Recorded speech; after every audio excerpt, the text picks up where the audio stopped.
Je suis Esha Moody, et aux yeux de mon père, je ne suis rien de plus qu'une employée de bureau ratée.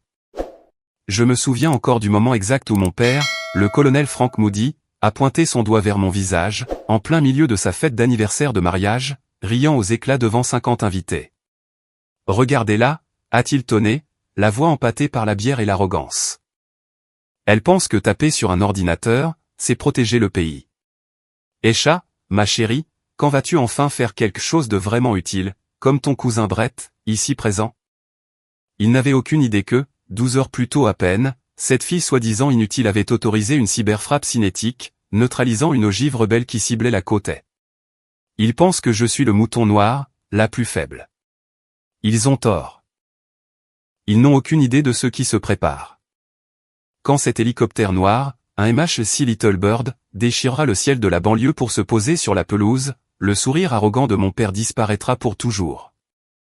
Dites-moi d'où vous m'écoutez dans les commentaires, et abonnez-vous, si vous croyez que parfois, la personne la plus silencieuse de la pièce est celle qui détient le pouvoir de vie ou de mort.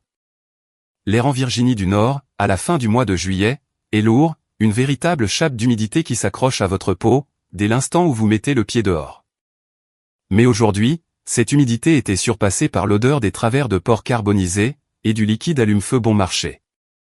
Je me tenais dans le coin le plus éloigné du jardin de mes parents, le dos pressé contre la clôture en cèdre vieilli par le temps, tenant un gobelet en plastique rouge rempli de limonade tiède. Je ne la buvais pas. Ce n'était qu'un accessoire, quelque chose pour occuper mes mains, afin de ne pas avoir à serrer celles de gens qui n'avaient pas vraiment envie de me voir. De l'autre côté de la cour, près de l'immense barbecue en acier inoxydable, mon père tenait sa cour. Le colonel Frank, le colonel Moody. Même à 68 ans, il dominait l'espace, comme s'il patrouillait encore sur le périmètre de Fallujah. Il tenait une canette de Miller Lite d'une main, et une paire de pinces de l'autre, gesticulant frénétiquement, alors qu'il racontait l'histoire de la deuxième bataille de Fallujah pour la 100e fois. Nous n'avons pas attendu la permission, rugissait Frank, les veines de son cou légèrement saillantes. Nous avons défoncé la porte. C'est comme ça qu'on gère les insurgés. On ne leur envoie pas un email. On leur envoie une balle de 5,56 mm. La foule de voisins et d'amis de la famille riait, hochant la tête comme une congrégation de moutons obéissants. Ils adoraient ça. Ils aimaient le machisme, le bruit, le cran américain à l'ancienne. Je restais là, vêtu d'une robe à fleurs que ma mère m'avait achetée chez Macy's, parce qu'elle disait que cela me donnait un air plus doux. Je me sentais ridicule. J'avais l'impression de porter un costume. Sous cet imprimé floral, mon corps était une carte de cicatrices et de muscles, forgée par des années d'entraînement, capable de briser en deux la moitié des hommes debout autour de cette glacière.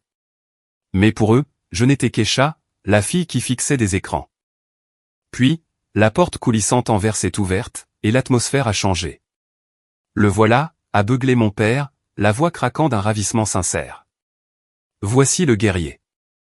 Brett s'est avancé sur le patio. C'était mon cousin de 30 ans. Il portait son uniforme de cérémonie de réserviste. Il était parfaitement repassé, les plis assez nets pour couper du papier. Il venait tout juste de terminer sa formation de base, ainsi que quelques week-ends de service. Mais à voir sa façon de marcher, on aurait cru qu'il venait de prendre, à lui tout seul, une tête de pont en Normandie. Frank a abandonné le barbecue. Il s'est avancé d'un pas martial et a tapé sur l'épaule de Brett, si fort que le gamin a littéralement trébuché d'un pas en avant. Regardez cet uniforme, a annoncé Frank à l'assemblée, rayonnant. Ça, c'est la lignée des Moody. Du solide, du vrai. J'ai regardé la main de mon père reposer sur l'épaule de Brett. C'était un poids lourd, rassurant, un véritable geste de fierté. J'ai senti un nœud glacial se resserrer dans mon estomac. En 38 ans, à travers les remises de diplômes et les promotions, Frank Moody ne m'avait jamais touché de cette façon, pas une seule fois. J'ai pris une gorgée de limonade chaude, pour faire passer la boule que j'avais dans la gorge. Alors, Esha, a gazouillé une voix à côté de moi. C'était Monsieur Henderson, le voisin d'à côté. Il tenait une assiette, empilée de salade de pommes de terre et de haricots blancs. Je ne t'ai pas vu depuis un moment. Que deviens-tu ces jours-ci? Tu travailles toujours pour le gouvernement? J'ai ouvert la bouche pour parler. J'étais sur le point de donner ma réponse standard, classifiée et sans risque, à propos de la logistique, mais je n'en ai jamais eu l'occasion. Elle répare les imprimantes au Pentagone, Bob. Frank avait surgi de nulle part, avec Brett sur ses talons. Il s'est penché en avant, faisant un clin d'œil à Monsieur Henderson. Sérieusement, il faut bien que quelqu'un change les cartouches de toner, pour que les vrais généraux puissent imprimer leurs mémos, pas vrai? Le cercle d'invités a éclaté de rire. Ce n'était pas un rire méchant. Pas exactement. C'était un rire méprisant. C'était le rire que l'on accorde à un enfant, qui dessine un cheval ressemblant plutôt à un chien. C'est du support informatique, papa, ai-je dit doucement, ma voix portant à peine par-dessus la musique. Exactement. Frank m'a pointé du doigt avec sa canette de bière. Le support informatique. Avez-vous essayé de l'éteindre et de le rallumer? Il s'est tourné de nouveau vers Brett. Maintenant, Brett, ici présent, va être déployé sur une base en Allemagne le mois prochain. De vrais bots sur le terrain. Brett a souri de toutes ses dents, bombant le torse. Je fais juste mon devoir, oncle Frank. Il faut bien que quelqu'un tienne la ligne. Tu l'as dit, bon sang, a renchéri Frank. J'ai regardé Brett. J'ai observé la médaille du service de la défense nationale épinglée sur sa poitrine, ce trophée de participation que tout le monde reçoit, simplement pour s'être engagé en période de conflit. Il la portait comme si c'était une médaille d'honneur. Il n'avait aucune idée de ce qu'était la guerre. Il ne savait pas quelle odeur elle avait, ni ce que l'on ressentait quand la personne à côté de vous s'arrêtait de respirer. J'ai senti une main douce et tremblante se poser sur mon bras. J'ai baissé les yeux pour voir ma mère, Martha. Elle avait l'air fatiguée, son sourire tendu, alors qu'elle scrutait la foule pour s'assurer que tout le monde avait assez de serviettes. « Esha » a-t-elle chuchoté, se penchant tout près pour que Frank n'entende pas, « ne fais pas cette tête de déterré, ma chérie. Ça contrarie ton père. » « Je ne fais pas la tête, maman. J'écoute, c'est tout. Pourquoi ne vas-tu pas parler à l'ami de Brett, là-bas ?» Elle a fait un vague geste en direction du fût de bière. « C'est un gentil garçon. Une vie chaotique n'est pas bonne pour une femme de ton âge. Tu as besoin de stabilité. Tu as besoin d'un mari, comme ton père. Arrête de t'enterrer dans ces ordinateurs, et vis un peu. » J'ai failli rire. Un rire amer, acéré, qui voulait se frayer un chemin hors de ma gorge. La stabilité. Elle n'en avait aucune idée. Aucun d'entre eux n'en avait.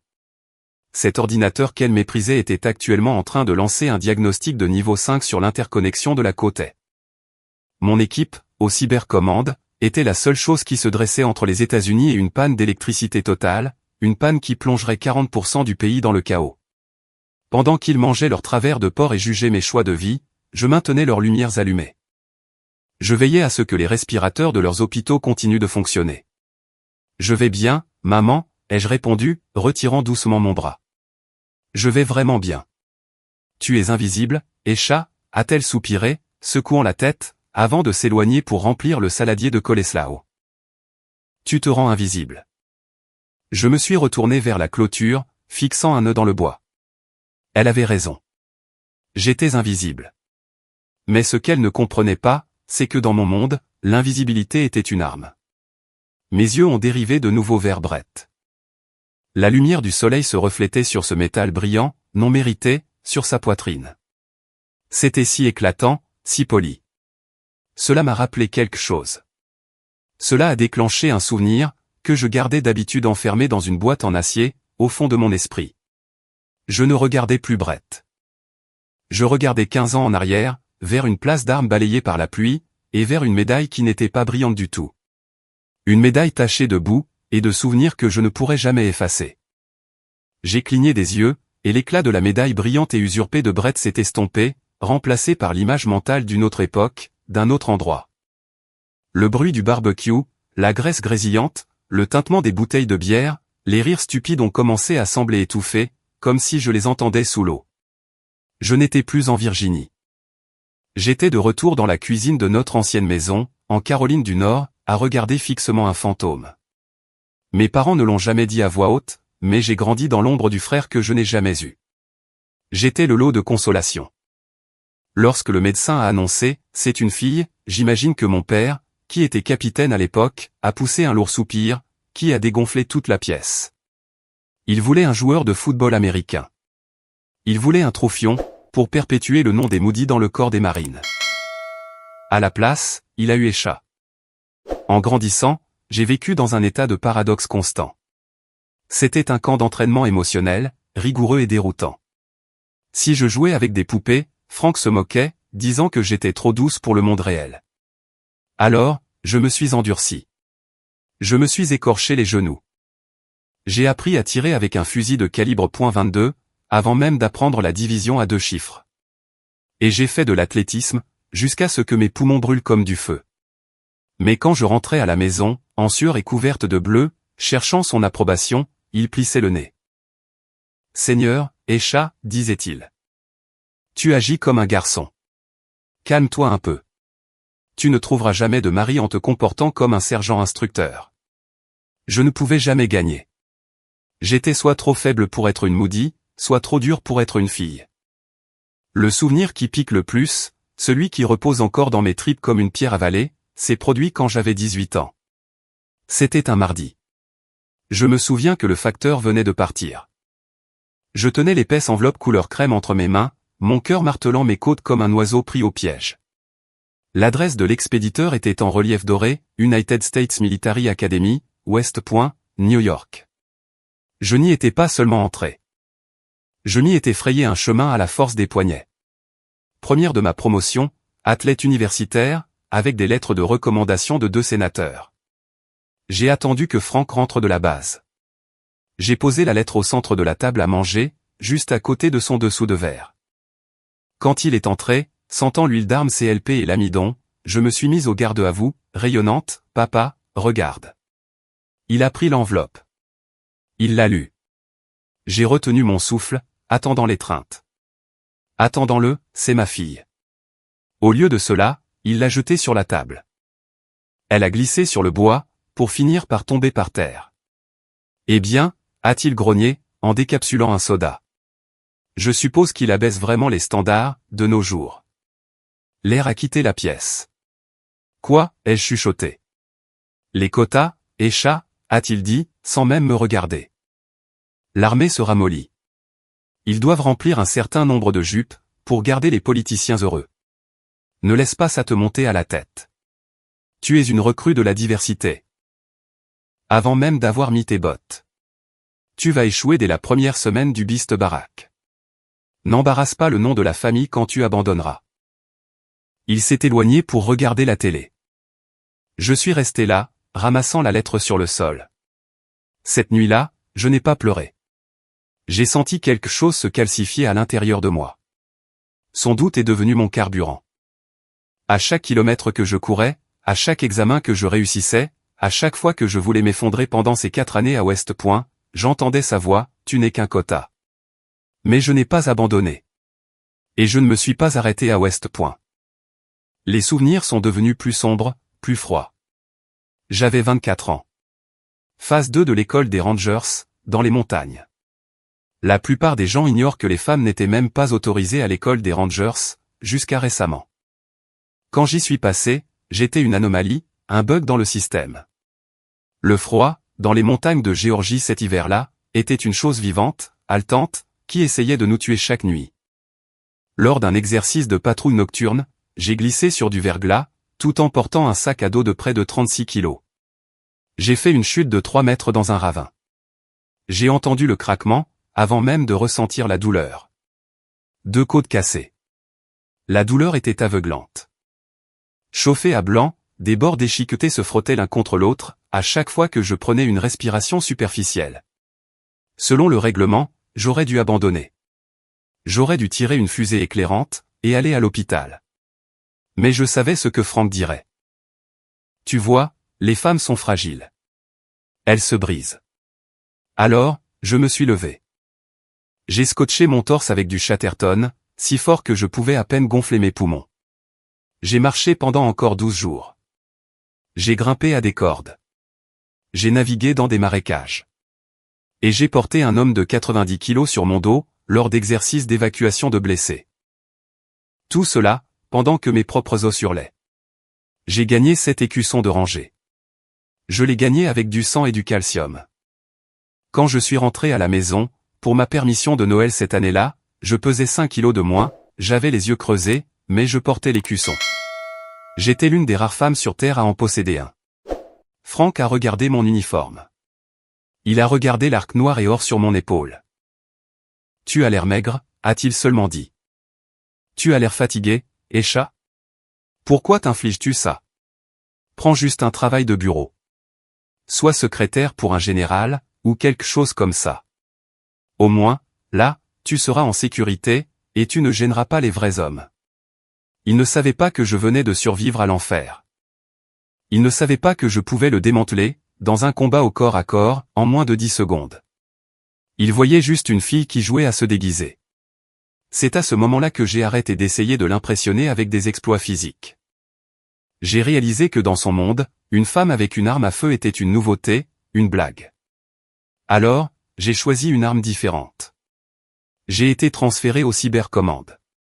Non pas parce que j'avais peur de la ligne de front, mais parce que le champ de bataille avait changé.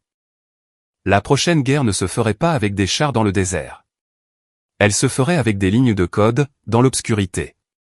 Dans le cyberespace, peu importe combien vous pouviez soulever ou développer couché. Peu importe que vous soyez un homme ou une femme. La seule chose qui comptait, c'était d'être plus intelligent. Dans le monde numérique, j'étais un dieu. Mais ici, dans ce jardin en Virginie, sirotant ma limonade tiède, je n'étais que la déception. J'ai pensé à Deborah Sampson. C'était une femme, pendant la guerre d'indépendance, qui s'était bandé la poitrine et déguisée en homme, sous le nom de Robert Shurtleff, juste pour pouvoir se battre pour son pays. Elle a reçu une balle de mousquet dans la cuisse, et l'a extraite elle-même avec un canif, pour qu'aucun médecin ne découvre son secret. Elle a saigné en silence, pour pouvoir servir. Je suis Deborah Sampson. J'ai creusé pour extraire les balles de mon propre cœur, pendant des années, juste pour pouvoir continuer à me tenir ici. Si vous avez déjà eu l'impression de devoir travailler 2 fois plus dur, juste pour obtenir la moitié du respect, ou si votre famille n'a jamais compris votre cheminement, je veux que vous cliquiez sur le bouton « J'aime » tout de suite. Et s'il vous plaît, laissez un commentaire ci-dessous avec un simple « oui », si vous savez exactement ce que l'on ressent. Faites-moi savoir que je ne suis pas la seule à mener cette bataille, seule. J'ai de nouveau regardé mon père, qui tendait maintenant à Brett une autre bière bien fraîche, en riant d'une blague sur les soldats de bureau, l'armée de l'air de la Air Force. Ris pendant que tu peux, papa, ai-je pensé, l'amertume cédant finalement la place à une résolution froide et professionnelle. Tu voulais un fils avec une arme? Je t'ai donné une fille qui commande la foudre. C'est juste que tu refuses de lever les yeux vers le ciel. Et le ciel était sur le point de lui tomber sur la tête. Brett parlait encore. Il tenait sa canette de bière en l'air, reconstituant un exercice de tir sur cible, au stand de tir. Alors, je regarde dans le viseur, disait-il, pulvérisant un peu de salive en parlant. Et le sergent hurle, feu. Et paf! Plein centre, à 300 mètres, avec la mire métallique. La foule a poussé des go et des gars. Mon père a hoché la tête, bombant le torse, comme s'il avait tiré la balle lui-même. Ça, c'est de la concentration, a déclaré Franck. C'est ce qui sépare les hommes des garçons. J'ai pris une petite gorgée de ma limonade tiède, laissant le sucre se déposer sur ma langue. 300 mètres, ai-je pensé. C'est mignon. Pendant que Brett se vantait de toucher une cible en papier qui ne ripostait pas, mon esprit a dérivé 300 km au nord, loin de ce jardin de banlieue, pour plonger dans les entrailles du Pentagone.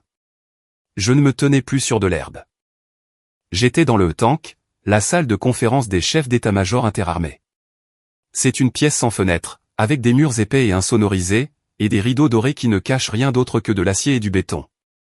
L'air y est toujours recyclé, toujours froid, sentant le café rassis et l'anxiété de haut niveau. Dans mon esprit, c'était mardi dernier. La pièce était remplie de colonels avec l'aigle sur les épaules, et de généraux 3 étoiles, des hommes avec des poitrines couvertes de rubans, et des égaux à l'avenant. L'atmosphère était assez épaisse pour s'y étouffer. Le secrétaire de la Défense, le SecDef, est entré. Immédiatement, la pièce s'est agitée, les chaises ont raclé le sol. Chaque homme dans cette pièce s'est levé d'un bond, la colonne vertébrale rigide, les yeux fixés droit devant. Tous, sauf moi. J'étais assise à la tête de la console tactique, mes doigts planant au-dessus d'un clavier silencieux. Je ne me suis pas levé. Non pas par manque de respect, mais parce que, lorsque vous êtes le commandant de mission pour une opération cybernétique active de niveau 5, vous supplantez le protocole. Vous êtes la seule chose qui maintient le mur. Le secrétaire de la Défense est passé juste devant les généraux, s'est approché de mon épaule, et s'est penché. Général Moody, a-t-il chuchoté, la voix tendue. Quel est le statut? Il n'a pas demandé à Frank. Il n'a pas demandé à un marine avec de gros biceps. Il me l'a demandé à moi. Le statut est vert, monsieur le secrétaire, ai-je répondu, mes yeux ne quittant jamais le flux de données qui tombait en cascade sur mon écran. Charge utile livrée. Le réseau ennemi est neutralisé. De retour dans la cour, Brett riait maintenant de la lourdeur de son sac à dos. Presque 40 kilos, mec. C'était comme une tonne de briques. J'ai réprimé un sourire en coin. Lourd. Essayez le poids de 40 millions de vies. Mon esprit a flashé sur un autre souvenir, datant d'il y a à peine 7 jours. L'incident de Floride. Il n'avait pas encore fait les gros titres. Nous nous en étions assurés.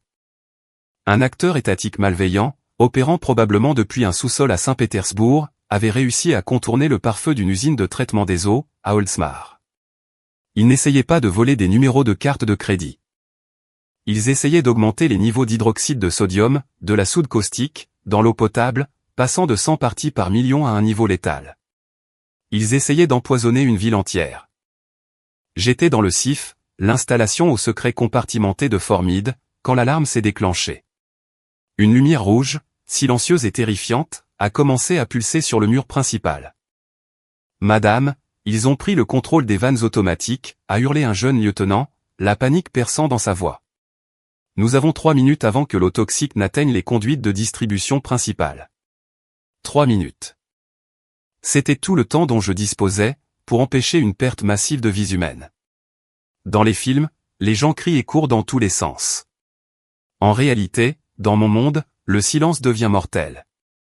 Mon rythme cardiaque ne s'est pas accéléré. Mes mains n'ont pas tremblé. J'ai pris une gorgée de mon café noir. Isoler le sous-réseau, ai-je ordonné, ma voix tranchant la tension comme un scalpel. Déployer le script de contre-mesure Black Ice. Verrouillez-les dehors, et grillez leur serveur. Mais madame, c'est un acte de guerre si nous retraçons ça jusqu'à. J'ai dit exécution, ai-je dit doucement. Je prendrai les retombées. Sauver la ville. 30 secondes plus tard, la menace avait disparu. Les vannes s'étaient fermées. Le système du pirate était free. Je venais de sauver des milliers de familles de boire du poison, avec seulement quelques frappes sur un clavier. Et je l'avais fait avant même que mon café du matin ne refroidisse. Parler doucement et porter un gros bâton, a dit un jour Theodore Roosevelt. J'ai regardé mon père, qui utilisait maintenant sa pince pour retourner un steak haché, faisant la leçon à un voisin sur la façon dont la technologie rendait les gens mous. Mous. Il n'avait aucune idée que l'arme la plus dangereuse de l'arsenal des États-Unis n'était pas un char, ni un missile. C'était moi. Et je me tenais à 3 mètres de lui, portant une robe à fleurs de chez Macy's. J'ai jeté un coup d'œil par-dessus mon épaule, vers l'allée.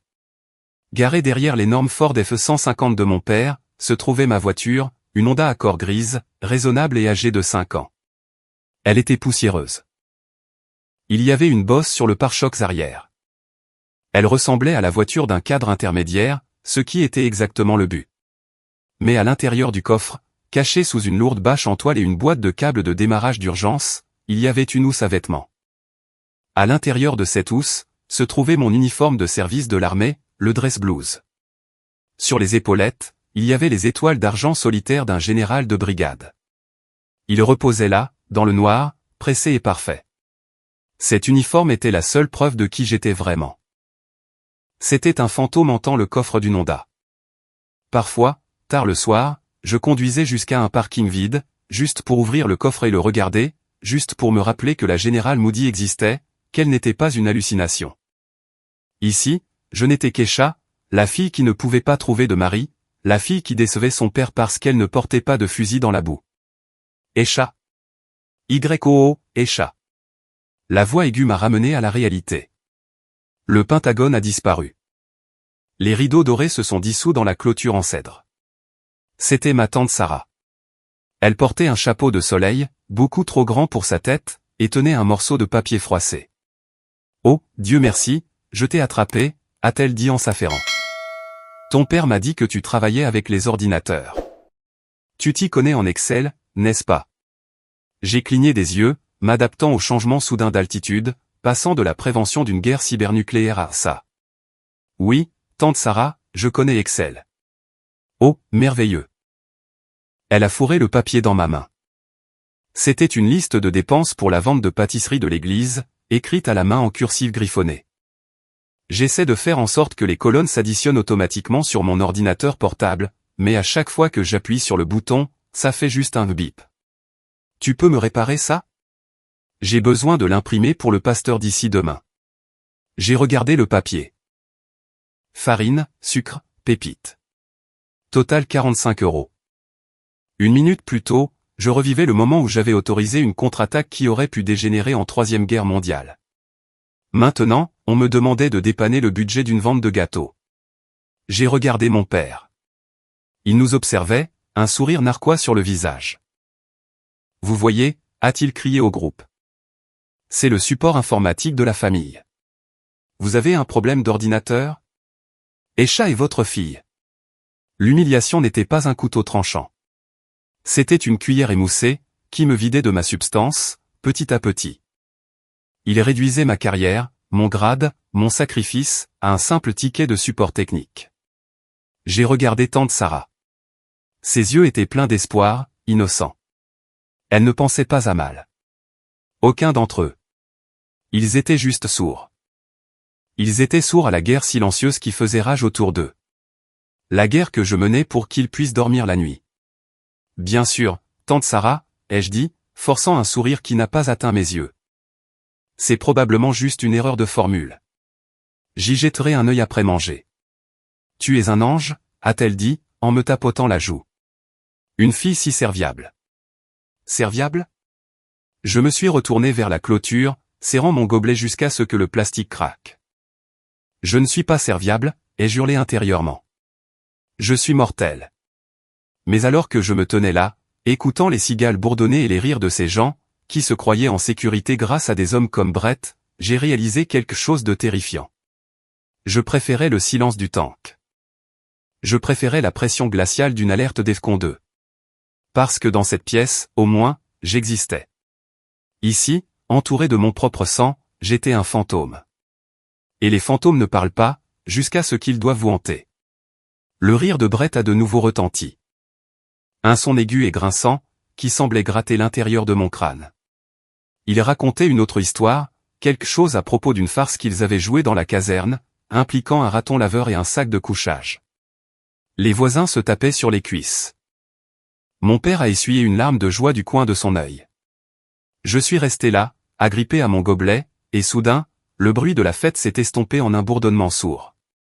J'ai ressenti une douleur fantôme dans ma poitrine. Pas à cause d'une côte cassée, mais à cause d'une profonde solitude, creuse et béante.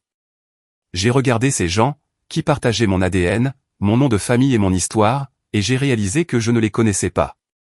Et ils ne me connaissaient certainement pas. Il y a un verset dans la Bible, Proverbe 18h24, qui dit « Il était l'ami plus attaché qu'un frère ». Je pensais que c'était juste du remplissage poétique pour les sermons du dimanche. Je n'y croyais pas, jusqu'à ce que je rencontre le major Clayton Vance. Mon esprit s'est éloigné de l'odeur du charbon de bois et de la crème solaire, me transportant dans un endroit qui sentait l'ozone, l'huile de fusil, et le café bon marché de la salle de pause. J'ai pensé à Vance. Il est mon bras droit, mon officier exécutif, et le seul homme que j'ai jamais rencontré qui écoute plus qu'il ne parle. C'est un colosse, né et élevé à Odessa, au Texas, avec des épaules assez larges pour bloquer une porte, et un accent traînant, aussi épais que de la mélasse. Pour mon père, Vance aurait l'air du soldat idéal. Il a joué au football américain à l'université. Il chasse le cerf à l'arc, et on dirait qu'il a été taillé dans le granit. Mais contrairement à Frank, Vance n'adore pas son propre reflet. Je me suis souvenu d'une journée, il y a 3 ans. Nous étions déployés sur le terrain, en Afghanistan. C'était une opération de terrain rare pour un officier cyber, mais nous devions sécuriser physiquement un serveur dans un complexe, avant que l'équipe de frappe cinétique ne rase le bâtiment. Nous essuyions des tirs. L'air était rempli du bourdonnement de frelons en colère des balles de 7,62 mm. Un RPG a frappé le mur derrière nous. L'onde de choc m'a coupé le souffle. Avant même que je ne puisse réaliser que la poussière m'étouffait les poumons, un poids massif m'a percuté, me clouant au sol. C'était Vance. Il a couvert mon corps avec le sien, utilisant son dos comme bouclier contre la pluie de débris et d'éclats. Il n'a pas hésité. Il ne s'est pas dit, c'est une femme. Elle est faible. Il a pensé, c'est mon commandant, et elle est essentielle à la mission. Quand la poussière est retombée, il a roulé sur le côté. Son visage était strié de saleté et du sang d'une entaille sur son front. Il ne m'a pas demandé si j'avais peur. Il m'a tendu la main pour m'aider à me relever et a dit, « Tout va bien, chef ?» On a un lecteur à décrypter. « Je vais bien, Vance » avais-je répondu, la voix tremblante. « Alors on bouge » a-t-il répliqué. « Je couvre vos arrières. Je couvre vos arrières. » J'ai regardé Brett, qui se vantait actuellement d'avoir failli se battre dans un bar, la semaine dernière. Brett prendrait-il des éclats d'obus pour moi? Est-ce que Frank le ferait, ou me ferait-il juste la leçon sur le fait que j'aurais dû me baisser plus vite? Le souvenir a glissé vers quelque chose de plus doux, quelque chose qui s'était passé il y a seulement 24 heures. C'était dans la salle de pause, du centre sécurisé. Les néons fredonnaient leur mélodie agaçante habituelle. J'y étais entré, m'attendant juste à prendre une tasse de café rassis, avant de retourner surveiller les fermes de bottes russes. Au lieu de cela, j'ai trouvé toute la force opérationnelle debout là. Il n'y avait pas de banderole, pas de ballon. Nous n'y sommes pas autorisés dans le CIF. Mais sur la table centrale, posée sur une pile de classeurs de briefing classifiés, se trouvait un grand gâteau de chez Safeway. Il était à la vanille, avec un glaçage blanc. Écrit en glaçage bleu, il y avait les mots « Félicitations, Général ». Il y avait une seule bougie allumée. Vance s'est avancé, tenant une fourchette en plastique. « Nous savons que vous détestez les chichis, chef, » a-t-il dit, en souriant. « Mais on n'accroche pas une étoile tous les jours. Nous nous sommes dit que nous devrions mettre la cyberguerre sur pause pendant 5 minutes, pour manger un peu de sucre. » J'ai regardé autour de la pièce. Il y avait la lieutenant Chang, la brillante briseuse de code, qui parlait à peine anglais quand elle avait 10 ans, mais qui écrivait maintenant des scripts terrifiants des gouvernements étrangers. Il y avait le sergent Miller, un gamin de Détroit, qui pouvait contourner un pare-feu plus vite qu'il ne pouvait lasser ses chaussures. Et il y avait Vance. Ils ne m'ont pas regardé en voyant une vieille fille. Ils n'ont pas vu une femme qui vieillissait, et dépassait la fleur de l'âge. Ils n'ont pas vu une déception. Ils ont vu leur leader. Ils ont vu la personne qui restait tard pour signer leur formulaire de permission, qui se battait pour leur budget, qui prenait les coups quand les huiles s'en prenaient à eux. « Faites un vœu, madame » a dit Miller. J'ai soufflé la bougie, et puis, à mon horreur absolue, j'ai commencé à pleurer, juste un peu.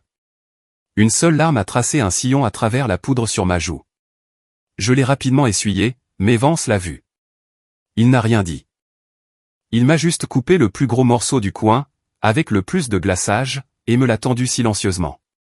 C'était le meilleur gâteau que j'ai jamais goûté. Il avait le goût du respect. BZZZZ. La vibration contre ma cuisse a été violente, me ramenant brusquement au jardin de Virginie. Mon téléphone. Je l'ai sorti de la poche cachée de ma robe. L'écran était brillant contre l'ombre de l'après-midi. Identification de l'appelant, Major Vance. Mon cœur a raté un battement. Une pointe froide d'adrénaline a traversé mes veines. Vance savait où j'étais. Il savait qu'aujourd'hui, c'était l'anniversaire de mes parents. Il savait que j'étais hors réseau, pour passer du temps en famille. Nous avions un protocole strict. On n'appelle pas le général pendant son temps personnel, à moins que le monde ne soit en train de s'effondrer. Si Vance appelait, le monde était peut-être vraiment en train de s'effondrer. Mon pouce a plané au-dessus du bouton vert. Je voulais répondre. Mon Dieu, je voulais répondre. Je voulais entendre sa voix grave et calme, me décrivant la situation, demandant des ordres. Je voulais me glisser à nouveau dans ma peau, dans le rôle où j'avais de l'importance. Qui fait exploser ton téléphone? J'ai sursauté. Frank se tenait juste derrière moi, regardant par-dessus mon épaule. Il sentait la bière et le jugement. C'est un petit ami, a-t-il demandé, d'un ton moqueur. tu as enfin trouvé un pauvre idiot pour t'emmener en rendez-vous. J'ai rapidement appuyé sur le bouton d'alimentation, coupant l'appel, et j'ai repoussé le téléphone dans ma poche. Non, papa. C'est juste le travail. Le travail? Il a ricané, se tournant de nouveau vers le groupe. Vous voyez, elle ne peut même pas se déconnecter pour une fête. Probablement un bourrage papier au bureau. Brett a ri. Ou peut-être qu'elle doit mettre à jour Adobe Reader. J'ai senti le téléphone vibrer à nouveau. Un message vocal. J'ai regardé mon père, puis Brett, puis j'ai baissé les yeux sur mes mains. Elle tremblait légèrement, non pas de peur, mais d'une rage si brûlante qu'elle en paraissait froide. J'ai regardé la main de Frank, posée sur l'épaule de Brett, cette lourde patte d'approbation. Et à cet instant, la vérité m'a frappé avec la force d'une frappe cinétique. Je ne voulais plus de son approbation. Je ne voulais pas faire partie de cette lignée Moody, si cela signifiait être aveuglé et arrogant. J'ai pensé à Vance, probablement assis dans la lueur sombre des écrans, attendant mon ordre, me faisant confiance pour prendre la bonne décision afin de sauver des millions de vies. Je préférerais être dans un bunker en béton avec Vance, ai-je pensé, la réalisation s'installant dans mes os comme du plomb. Je préférerais fixer le compte à rebours d'une attaque nucléaire avec mon équipe, plutôt que de manger cette salade de pommes de terre, et d'écouter ces mensonges. Ils étaient mon sang, oui. Mais Vance, Chang, Miller, c'étaient mes gens. J'ai vérifié mon téléphone subrepticement une fois de plus. Un message texte était arrivé, envoyé par Vance. Il n'y avait que 3 chiffres, 911. Ce n'était pas une blague. Ce n'était pas un exercice. J'ai levé les yeux vers le ciel bleu d'été, qui m'a soudainement semblé très fragile. Quelque chose arrivait. Et les gens qui riaient autour de ce barbecue, n'avaient aucune idée que la seule personne qui pouvait l'arrêter, c'était la fille qu'ils étaient occupés à ignorer. Esha, a appelé ma mère. Viens m'aider à sortir le maïs. J'arrive, maman, ai-je dit. J'ai marché vers la maison, mais ma main est restée sur mon téléphone, le serrant comme une grenade dégoupillée. Clinc, clinc, clinc. Le son du métal frappant le verre a tranché l'air humide de l'après-midi, faisant taire le murmure de 50 conversations. C'était le signal universel pour dire « Prêtez-moi attention ». Ma main était toujours à l'intérieur de la poche de ma robe, les doigts enroulés fermement autour de mon téléphone. L'écran était sombre, mais les chiffres du texto de Vance, 911, étaient gravés sur ma rétine. Mon cœur martelait un rythme frénétique contre mes côtes, un tambour de guerre annonçant une attaque imminente. Mais l'attaque ne venait pas d'un serveur étranger ou d'une liaison satellite. Elle se tenait juste devant moi, tenant une bouteille à moitié vide de Miller Lite. Les amis, tout le monde, calmez-vous une seconde, a rugi Frank. Son visage était congestionné d'un rouge profond et satisfait. Il se tenait sur la marche du patio, s'élevant juste assez pour nous regarder tous de haut. Je veux porter un toast. Les invités ont avancé en traînant les pieds, formant un demi-cercle lâche. J'ai essayé de reculer pour me fondre dans l'ombre du chêne géant, mais la foule s'est pressée, me piégeant. Frank a passé son bras lourd autour des épaules de Brett, une fois de plus. Brett rayonnait, se tenant dans une position de garde-à-vous si rigide qu'elle ressemblait plus à une parodie qu'à une vraie posture. À ce jeune homme, juste ici, a beuglé Frank, en levant sa bouteille. Mon neveu, Brett. Il vient de terminer son entraînement de base au combat. Il s'est traîné les fesses dans la boue. Il a dormi dans la crasse, et il a appris à tirer droit. Ça, mesdames et messieurs, c'est la lignée Moody en action. Oa, a crié quelqu'un depuis le fond. Probablement Monsieur Henderson, qui n'avait jamais servi un seul jour de sa vie, mais qui regardait trop de films. T'as bien raison, Oa, a fait l'écho Frank. Dans un monde rempli de flocons de neige fragiles et de gens qui veulent des espaces sécurisés, Brett a fait un pas en avant, pour être la pointe de la lance. C'est un vrai de vrai, un guerrier. J'ai regardé les bottes de Brett. Elles étaient immaculées, pas une seule éraflure. La pointe de la lance n'avait même jamais ouvert une ration de combat dans une zone de conflit. Mais j'ai gardé le visage impassible. Discipline, me suis-je dit. Maintiens la couverture. Puis, les projecteurs ont changé de cible. Les yeux de Frank ont scanné la foule, et se sont posés sur moi. La fierté sur son visage s'est instantanément évaporée, remplacée par un regard de pitié théâtrale. C'était le regard que l'on donne à un chien à 3 pattes. Et puis, a dit Franck, sa voix baissant d'une octave, devenant dramatiquement douce, nous avons ma fille, Aisha. Toutes les têtes se sont tournées. 50 paires d'yeux m'ont transpercé. J'ai senti la chaleur monter à mes joues, non pas de gêne, mais d'une colère volcanique bouillonnante. Maintenant, ne vous méprenez pas, a continué Franck, en me désignant avec sa bouteille de bière, comme s'il dirigeait un orchestre de l'humiliation. Aisha travaille aussi pour le département de la Défense. Elle conduit jusqu'à DC tous les jours, s'assoit dans un joli box climatisé, et est bien. Elle pousse du papier. Une vague de petits rires a parcouru la foule. Mais, Franck a ri plus fort maintenant, l'armée a aussi besoin de secrétaires, pas vrai? Il faut bien que quelqu'un classe les rapports, et s'assure que la cafetière est pleine pour que les vrais hommes puissent faire le gros du travail. Les rires ont enflé. Ils n'étaient pas malveillants de la part des voisins. Ils ne savaient pas mieux. Ils suivaient juste l'exemple de Franck. Mais de la part de Franck, c'était chirurgical. Il savait exactement où couper. C'est ce qu'on appelle un corps chaud, a dit Franck, utilisant un terme qui m'a soulevé le cœur. Certaines personnes sont nées pour se battre. D'autres sont juste nées pour garder le siège au chaud jusqu'à la fin de leur service. Pas vrai, Aisha? Corps chaud. Le terme résonnait dans ma tête. Dans l'armée, un corps chaud est un soldat inutile. Quelqu'un que vous branchez simplement dans une case, pour remplir un quota. Quelqu'un dont la seule contribution est d'avoir un pouls. Il était en train de me qualifier de gaspillage d'oxygène. Je me tenais là, moi, la femme qui avait personnellement conçu les clés de chiffrement de la triade nucléaire. La femme qui avait tenu tête aux oligarques russes, et aux pirates informatiques chinois, réduite à une figurante. Je voulais hurler. Je voulais plonger la main dans ma poche, sortir mon badge, et le lui fourrer sous le nez. Je voulais lui dire que pendant qu'il jouait aux soldats dans son jardin, je menais une guerre si complexe, que son cerveau ferait un court-circuit rien qu'en essayant d'en comprendre les règles. Mais je ne pouvais pas, en fait, oncle Franck, est intervenu Brett. Le réserviste au visage frais s'est avancé, enhardi par l'approbation de la foule. Il m'a regardé avec un sourire narquois, composé à parts égales d'arrogance et d'ignorance. Les chaises se cassent aussi, tu sais, a plaisanté Brett, en faisant un clin d'œil à une fille près de la glacière. Il s'est tourné vers moi. Et cousine, je te dis quoi? Si le Wi-Fi tombe en panne à la base, ou si une imprimante fait un bourrage, je t'appelle, d'accord? La foule a rugi. Brett a fait un pas de plus vers moi, envahissant mon espace personnel. Il sentait l'eau de Cologne bon marché, et la confiance usurpée. Mais, a-t-il chuchoté, assez fort pour que le premier rang puisse entendre. Si les terroristes se pointent, tu m'appelles. Je m'occuperai des trucs effrayants. Ma main, serrant toujours le gobelet de limonade en plastique, a eu un spasme. Craquement, rupture. Le plastique rouge a cédé sous la pression de ma poigne. La limonade s'est déversée sur mes doigts, collante et froide. Le temps a semblé ralentir. J'ai regardé la gorge de Brett.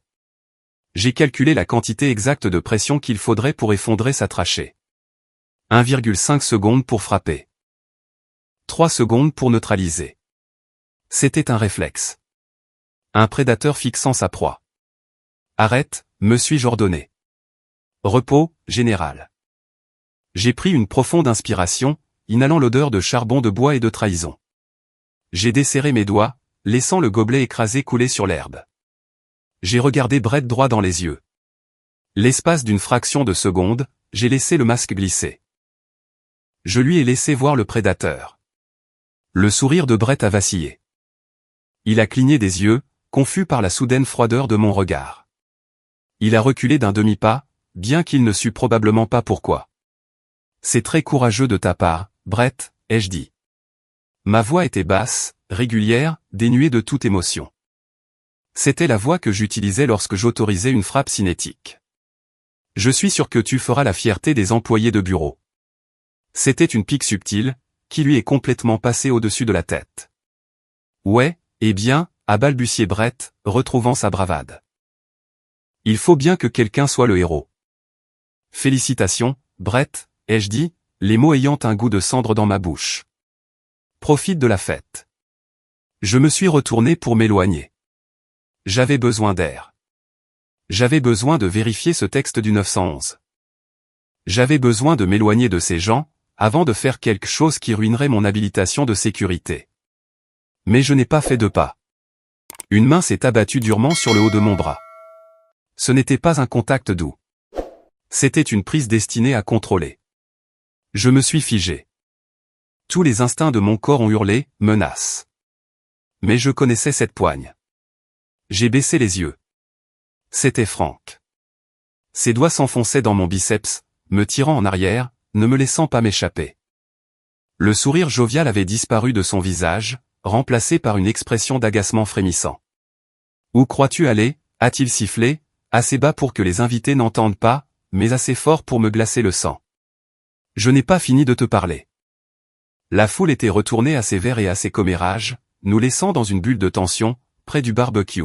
« Lâche mon bras, papa, ai-je dit, ma voix calme, mais dangereuse.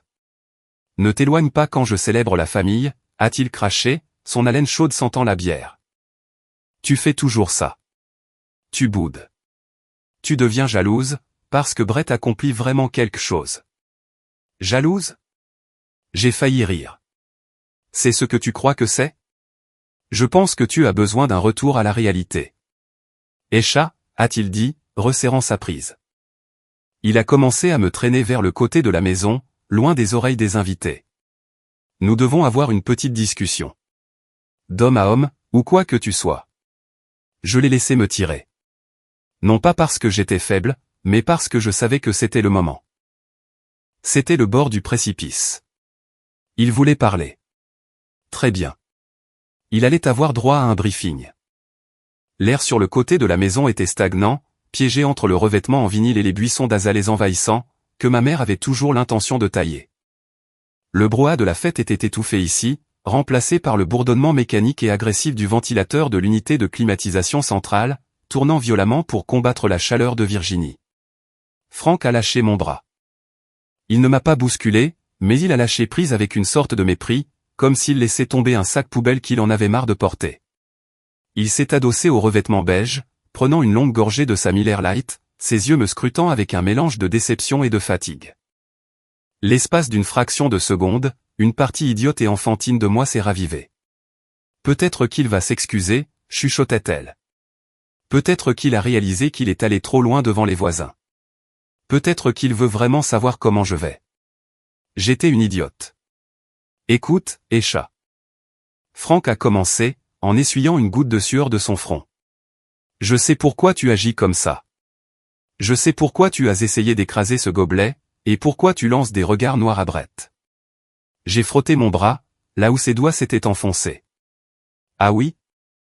C'est de la jalousie, a-t-il affirmé, comme s'il s'agissait d'un fait aussi indéniable que la gravité. Et honnêtement, je ne t'en blâme pas. C'est difficile de voir son jeune cousin réussir, là où tu as. Eh bien, là où tu as calé. Calé? Les mots ont quitté ma bouche dans un souffle. Ne me fais pas ces yeux-là, a-t-il soupiré, sa voix prenant un ton paternel et condescendant, infiniment pire que ses cris. Je dis juste la vérité, parce que je suis ton père. Tu as 38 ans, Esha. Tu es célibataire. Tu vis dans un petit appartement. Tu conduis une Honda cabossée, et tu pousses des papiers pour le gouvernement.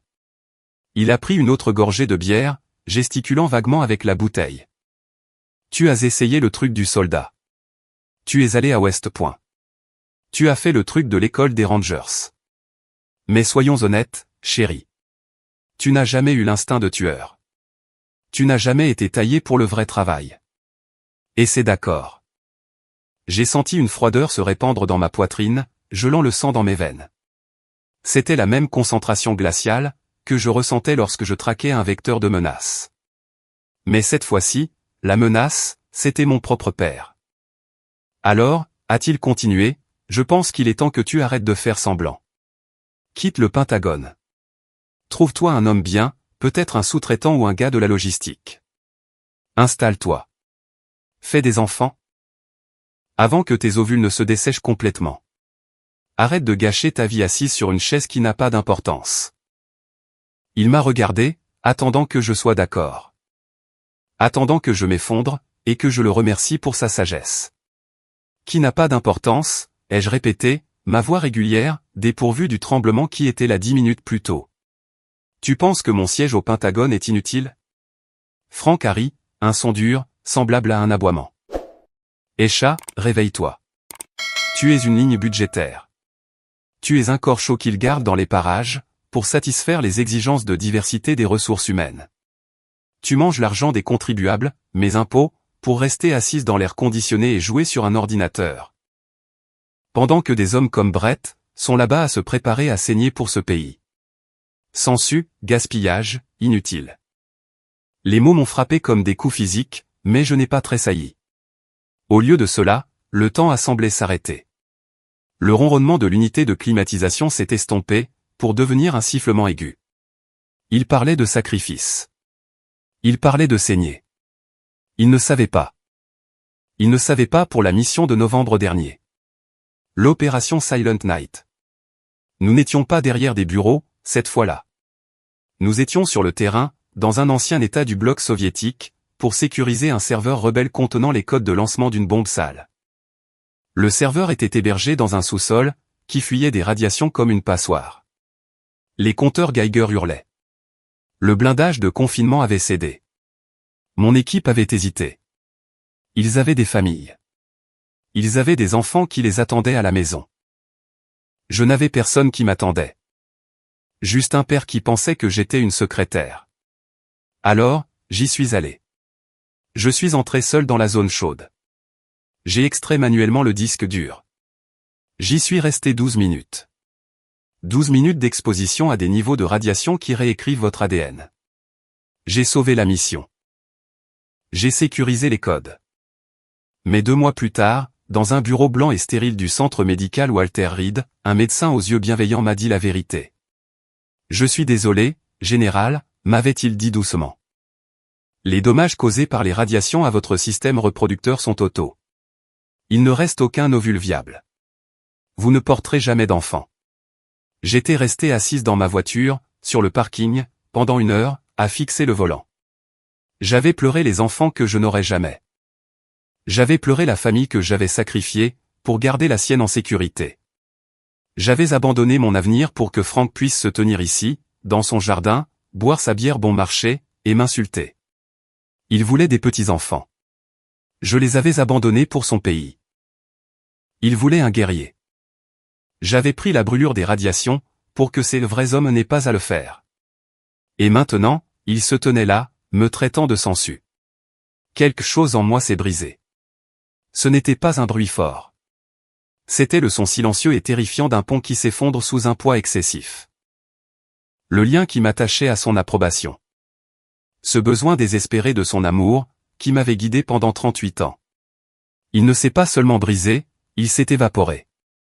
Je l'ai regardé, je l'ai vraiment regardé. J'ai vu les veines éclater sur son nez.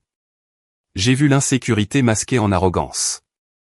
J'ai vu un petit homme triste, terrifié par un monde en plein changement qu'il ne comprenait plus.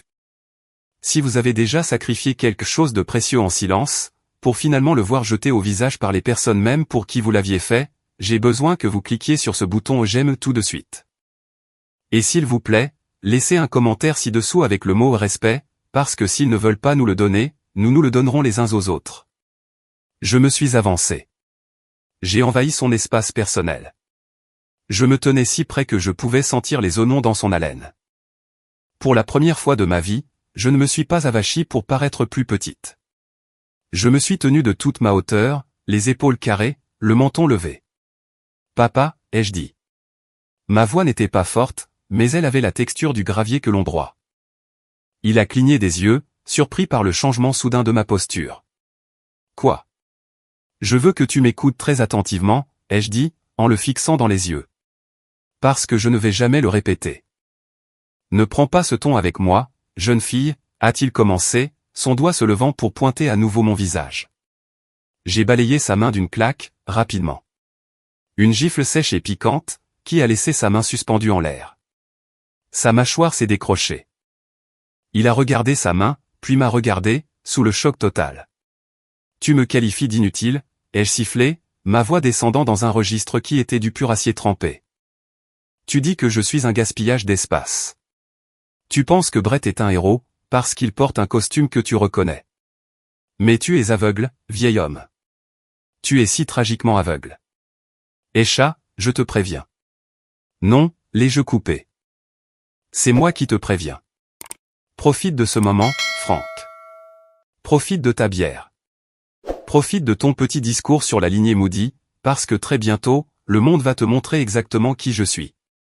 Et quand cela arrivera, quand tu réaliseras ce que je fais réellement, tu vas t'étouffer avec chaque mot que tu viens de prononcer.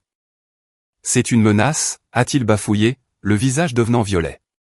C'est une promesse, ai-je murmuré. Je lui ai tourné le dos. Je n'ai pas attendu de réponse. Je me fichais de sa réponse. Je me suis éloigné, retournant vers le patio, vers le bruit de la fête. J'avais fait 3 pas quand c'est arrivé. BZZ, BZZ, BZZ. BZZ, BZZ. BZZ, BZZ, BZZ. Le téléphone, dans la poche cachée de ma robe, a vibré contre ma hanche. Ce n'était pas un texto. Ce n'était pas un appel. C'était un code haptique. 3 courts, 2 longs, 3 courts. Le signal Delta. Le monde a ralenti. Les oiseaux ont semblé s'arrêter de chanter. Le vent est tombé. Ce signal ne signifiait qu'une chose. La menace n'arrivait pas. Elle était là. Le SMS 911 de Vance n'était pas un avertissement. C'était un compte à rebours. Et l'horloge venait de tomber à 0. La vibration contre ma hanche n'était pas une notification. C'était un battement de cœur. BZZ, BZZ, BZZ. BZZ, BZZ. BZZ, BZZ, BZZ. 3 courts. 2 longs, 3 courts. Je me suis arrêté net. Mes pieds, chaussés de ballerines raisonnables, semblaient enracinés dans le gazon anglais bien entretenu. La colère que j'avais ressentie envers mon père 10 secondes plus tôt s'est évaporée, remplacée instantanément par une sensation plus froide, plus nette, et infiniment plus familière. L'adrénaline. Dans le monde civil, un téléphone qui vibre signifie généralement un texto d'un ami, un appel indésirable pour l'assurance de votre voiture, ou un rappel pour acheter du lait. Mais sur l'appareil caché dans la doublure de ma robe, un appareil qui n'existait sur aucun registre commercial, cette séquence ne signifiait qu'une seule chose. Code Delta. C'était le signal que tout officier du cybercommande redoute. Cela signifiait que le pare-feu avait été forcé. Cela signifiait que le bouclier invisible que nous maintenons au-dessus du cœur erratique et palpitant des infrastructures américaines, avait volé en éclats. Je ne me suis pas retourné pour regarder Frank. Je me fichais de son ego meurtri ou de sa bière à moitié finie. Mes yeux ont scanné le périmètre du jardin, mon cerveau changeant automatiquement de vitesse, passant de fille à général. Un Mississippi. La musique country, qui explosait sur l'enceinte Bluetooth du patio, une chanson sur les pics UPS et les chemins de terre, s'est coupée au milieu du refrain. 2 Mississippi. La guirlande de lumière festive Edison, que ma mère avait drapée avec amour sur la pergola, a clignoté 1 fois, 2 fois, puis s'est éteinte. 3 Mississippi. Le bourdonnement agressif de l'unité de climatisation sur le côté de la maison, celle-là même qui avait couvert notre dispute quelques instants auparavant, a gémi et ralenti, pour tomber dans un silence glaçant. Puis, le monde est devenu noir. Ce n'était pas seulement notre maison. J'ai regardé les lampadaires, au-delà de la clôture, s'éteindre dans un effet domino, plongeant toute la banlieue de Virginie du Nord dans un lourd crépuscule artificiel. Le bourdonnement ambiant de la banlieue, les pompes des piscines, les feux de circulation au loin, le vrombissement électrique de la vie. Tout s'est volatilisé. Le silence s'est abattu sur le jardin comme un poids physique. Pendant 3 secondes, personne n'a bougé. Les 50 invités se tenaient comme des statues, dans la lumière déclinante, tenant leur verre, confus. Puis, les murmures ont commencé. Et, qui a débranché la prise, a plaisanté nerveusement quelqu'un près de la glacière. C'est une baisse de tension, a demandé tante Sarah, la voix légèrement tremblante. Il fait rudement chaud pour que le courant saute. Mon père, toujours l'homme d'action dans son propre esprit, a soupiré bruyamment. Bon sang, Martha, a-t-il crié en direction de la porte de la cuisine. Je t'ai dit de ne pas faire marcher le mixeur et le four en même temps. Tu as encore fait sauter le disjoncteur principal. Il a marché vers la porte coulissante en verre, secouant la tête. Très bien, tout le monde, détendez-vous. Juste un plomb. Je vais le réenclencher. Brett, va chercher une lampe de poche dans mon camion. J'y vais, oncle Frank, a dit Brett, désireux de se rendre utile. Il a sorti son smartphone de sa poche, pour allumer la fonction lampe torche. Je l'ai regardé. J'ai vu la couleur fuir de son visage, dans la lueur pâle de son écran. C'est quoi ce bordel, a marmonné Brett, tapotant furieusement son écran. Oncle Frank. Quoi, a aboyé Frank, tâtonnant avec la poignée de la porte moustiquaire. Mon téléphone, a dit Brett, la voix montant un peu dans les aigus. Il est en mode SOS.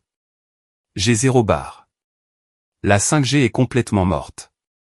Le mien aussi, a crié un voisin. Je n'arrive pas à charger Twitter. Rien. Je ne peux pas passer d'appel. Une autre voix a renchéri, la panique commençant à teinter la périphérie de la foule. Il est écrit réseau indisponible. Frank s'est arrêté. Il a regardé la maison sombre, puis les lampadaires éteints, puis les rectangles de verre inutiles, qui brillaient dans les mains de tout le monde. C'est juste une panne d'antenne relais, a déclaré Frank, bien qu'il ait l'air moins convaincu. Probablement qu'un orage a bousillé un transformateur plus bas dans la rue. Tout le monde s'est calmé. C'étaient des moutons. Des moutons aveugles et sourds, se tenant au bord d'un précipice, et discutant de la météo. Je n'ai pas paniqué. Je n'ai pas vérifié mon iPhone personnel. Je savais que c'était une brique. J'ai plongé la main dans ma pochette. Mes doigts ont effleuré mon rouge à lèvres, et ont trouvé la poignée en caoutchouc froid du téléphone satellite sécurisé. C'était un Iridium Extreme 9575, de spécification militaire. Il était laid, encombrant, et possédait une antenne aussi épaisse qu'1 pouce. Pour un civil, il ressemblait à une relique de 1999. Pour moi, c'était la seule bouée de sauvetage qui restait. Je me suis reculé dans l'ombre du chêne, à l'abri des regards indiscrets des invités. J'ai déployé l'antenne. L'écran n'affichait pas de fond d'écran mignon, ni d'horloge. Il brillait d'un cramoisi d'urgence brutale. Priorité éclair. Dérogation de statut. Skyline compromis. Intégrité du réseau 0%. Ordre d'extraction immédiate. J'ai fixé les mots Skyline compromis. Skyline était le code opérationnel classifié de l'interconnexion de l'Est, le réseau électrique qui fournissait l'électricité pour tout, de New York à la Floride. Ce n'était pas un orage. Ce n'était pas un plomb fondu. Quelqu'un avait exécuté une attaque 0-day. Ils n'avaient pas seulement éteint les lumières. Ils avaient grillé les systèmes de contrôle. Ce n'était pas un inconvénient. C'était le coup d'envoi d'une guerre. Écha, je me suis retourné. Frank me regardait de l'autre côté de la cour, plissant les yeux dans la pénombre. Il tenait une lampe de poche qui clignotait faiblement. Arrête de jouer sur ton téléphone, et viens tenir cette lumière pour moi pendant que je vérifie le boîtier des disjoncteurs, a-t-il ordonné. Brett essaie d'avoir du réseau pour vérifier le radar météo. Je l'ai regardé. J'ai regardé l'homme qui venait de me dire que j'étais inutile. Il se tenait là, avec une lampe de poche à 10 €, pensant qu'il pouvait réparer une cyberattaque étatique avec un tournevis. Je n'ai pas bougé. Je n'ai pas répondu. Écha, tu m'as entendu, a-t-il crié, sa patience s'effilochant. Le disjoncteur ne t'aidera pas, Frank, ai-je dit. Ma voix n'était pas forte, mais dans le silence soudain du quartier, elle apportait avec une clarté cristalline. Pardon? Il a fait un pas vers moi, agressif. Le réseau électrique est tombé, ai-je dit, baissant les yeux sur l'écran rouge de mon téléphone satellite. Les antennes relais sont mortes. Internet est mort. Ce n'est pas un fusible. Ne sois pas dramatique, s'est-il moqué. C'est une panne de courant. Ça arrive. Non, ai-je répondu, en relevant la tête. Ça n'arrive pas comme ça. Je l'ai entendu avant eux. Au début, ce n'était qu'une vibration lancinante sous la plante de mes pieds. Puis, un vrombissement sourd, qui semblait venir de partout et de nulle part à la fois. Les invités ont cessé de parler. Ils ont levé les yeux. Le son a pris de l'ampleur, se transformant de vibration en rugissement. C'était une percussion agressive et caractéristique, le son de pales fendant l'air lourd. C'est du tonnerre, a demandé tante Sarah. Non, a chuchoté Brett, les yeux écarquillés. C'est un hélico. Et il vole bas. Le son a déchiré la paisible banlieue, faisant trembler les fenêtres dans leur cadre. Ce n'était pas un hélicoptère de la chaîne d'information. Ce n'était pas une évacuation médicale. C'était le hurlement mécanique et furieux d'un oiseau tactique, volant uniquement aux instruments pendant une panne générale. Mon père a levé les yeux, la confusion gravée dans chaque ligne de son visage. Pourquoi un hélicoptère vole-t-il si bas au-dessus d'une zone résidentielle? C'est contre les réglementations de la FAA. J'ai regardé le texte sur mon écran une dernière fois. Heure d'arrivée prévue, 10 secondes. Zone d'atterrissage marquée. J'ai laissé tomber l'imposant téléphone dans mon sac et l'ai refermé d'un coup sec. J'ai lissé la jupe de ma robe à fleurs. Ils ne suivent pas les réglementations de la FAA, papa, ai-je dit, ma voix perçant à travers le rugissement grandissant du moteur en approche. Franck a fait volte-face pour me regarder. Comment tu le sais? Qui, il? Les arbres, à la lisière de la propriété, ont commencé à s'agiter violemment. Des feuilles et des brindilles ont plu sur la salade de pommes de terre. Le vent s'est levé, faisant tourbillonner les serviettes en papier en de minuscules tornades. Ils sont là pour moi, ai-je dit. Et puis, la silhouette noire a franchi la crête du toit de la maison. Le monde n'est pas seulement devenu bruyant, il est devenu violent. Une seconde, je me tenais dans un jardin calme de Virginie, sentant le charbon de bois et le ressentiment. La seconde suivante, le ciel s'est effondré sur nous. L'hélicoptère noir, un MH-6 Little Bird, le genre d'appareil utilisé par le 160e régiment d'opérations spéciales de l'aviation, ne s'est pas contenté de survoler la maison.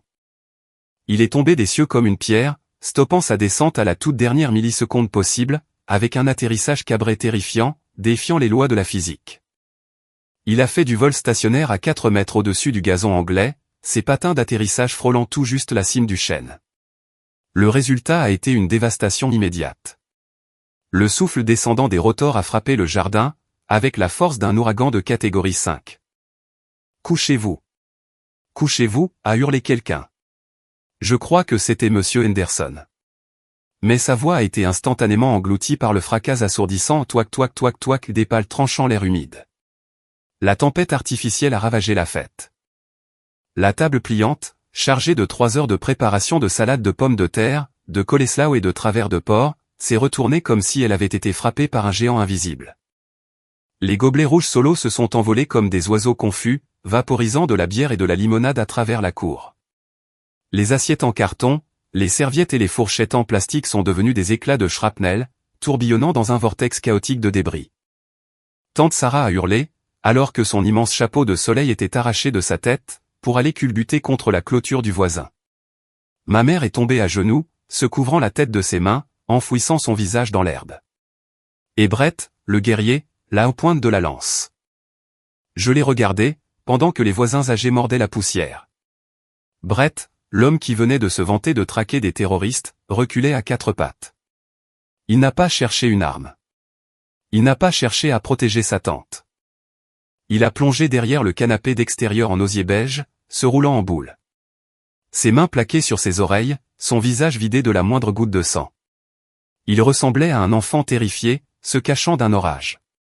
Je n'ai pas bougé.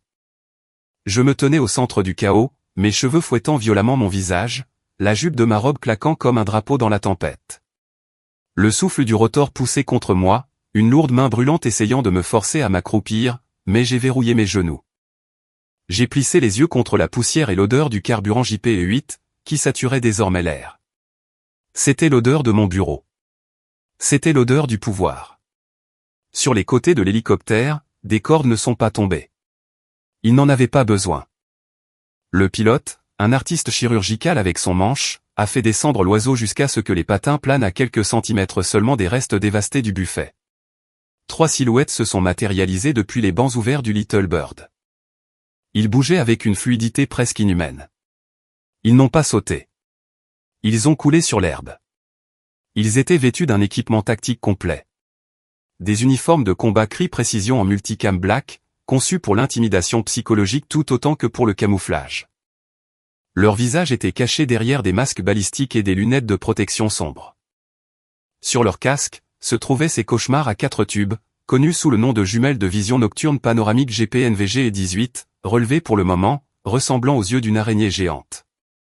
Ils portaient des carabines à canon court, des HK416, avec silencieux, équipés de modules de visée laser et d'optique qui coûtaient plus cher que le camion de mon père.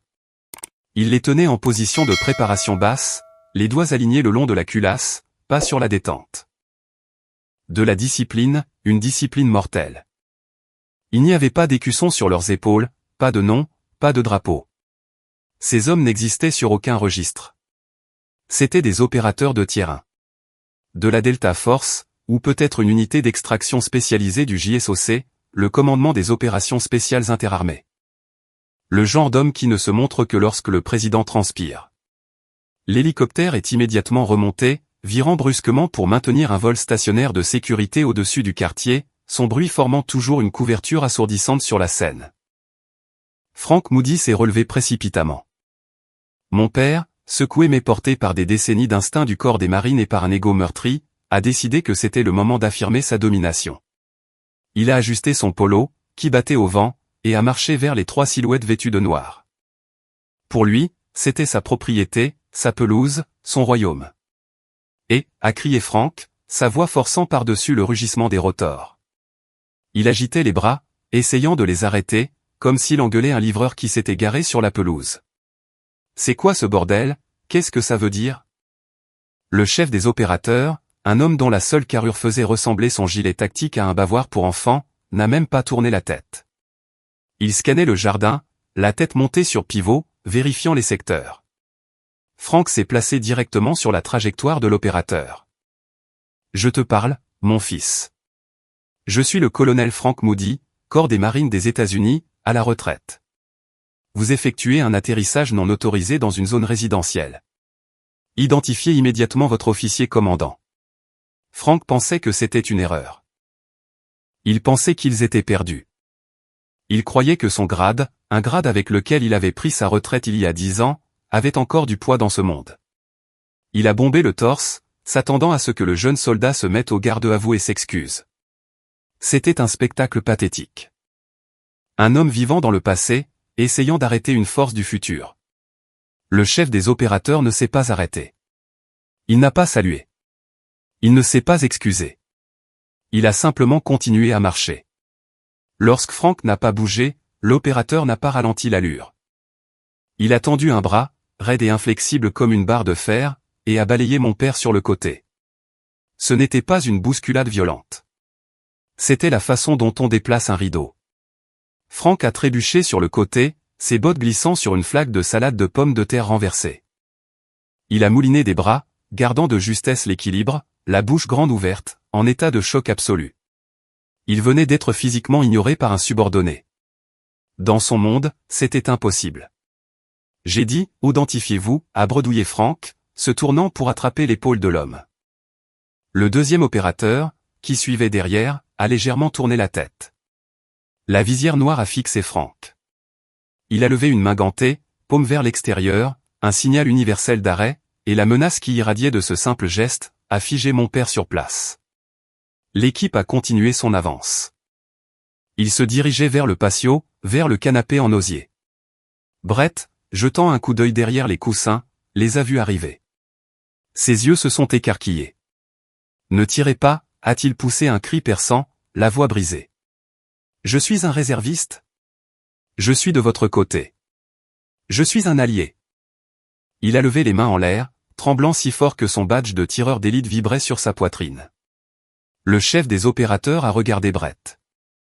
Même derrière les lunettes noires, je pouvais sentir le ricanement. Il n'a pas parlé.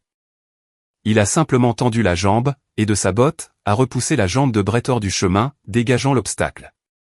Brett a glapi et a rampé plus loin dans les buissons, enfouissant son visage dans la terre. Le guerrier avait été balayé comme un vulgaire déchet. Et puis, il n'y a plus rien eu entre les opérateurs et moi. Je me tenais près de la clôture. Je n'avais pas bougé d'un centimètre. Je ne m'étais pas couvert la tête. Je n'avais pas crié. Je tenais toujours mon gobelet en plastique écrasé d'une main, et ma pochette de l'autre. Le vent fouettait mes cheveux en travers de mon visage, mais je ne les ai pas repoussés. J'ai regardé le chef des opérateurs réduire la distance. 5 mètres, 3 mètres, 1 mètre. Il s'est arrêté juste devant moi. Il était grand, me dominant de toute sa hauteur, un véritable mur de plaques de céramique, de Kevlar, et d'armement high-tech. Il sentait la sueur, l'huile de fusil, et le froid glaçant de la haute atmosphère. Le chaos du jardin a semblé faire une pause. Ma mère, regardant à travers ses doigts. Mon père, haletant et le visage rouge. Brett, sanglotant doucement dans les buissons.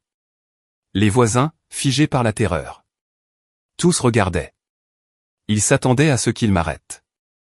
Ils s'attendaient à ce qu'il me hurle de me coucher. Ils s'attendaient à ce que je sois la victime. Le chef des opérateurs a levé la main, et a déclipsé son masque balistique. Le joint s'est rompu dans un sifflement.